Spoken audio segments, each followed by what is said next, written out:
एखाद्याच्या आनंदामध्ये सहभागी झाल्यानंतर सुद्धा दिलखुलास हसणारे अजितदादा मी आणि माझ्या सहकार्यांनी पाहिलेले. एखादी गंभीर घटना घडली की त्या संदर्भामध्ये अत्यंत संवेदनशील झालेले दादा आम्ही या ठिकाणी पाहिलेले आहे. एखाद्याच्या आयुष्यावर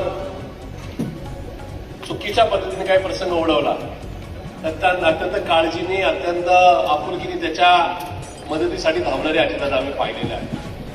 एखादी कार्यकर्ते आमच्या बरोबर समोर येते आणि त्यांची एक खासगी शाळा आहे, त्या खासगी शाळेची इमारत जुनी झालेली आहे किंवा 4 खोल्यांची इमारत आहे आणि आता पुढच्या खोल्या भरवण्यासाठी त्या प्रांगणामध्ये एखाद्या झाडाखाली बाकीचे पुढचे वर्ग भरवले जातात. अशी शाळा आता त्या शाळेला आणखी पुढचा फ्लोअर वाढवायचा आहे. त्या फ्लोअरसाठी पैशाची गरज लागणार आहे आणि मग शासनाच्या निधीतून ते पैसे देता येणार नाही.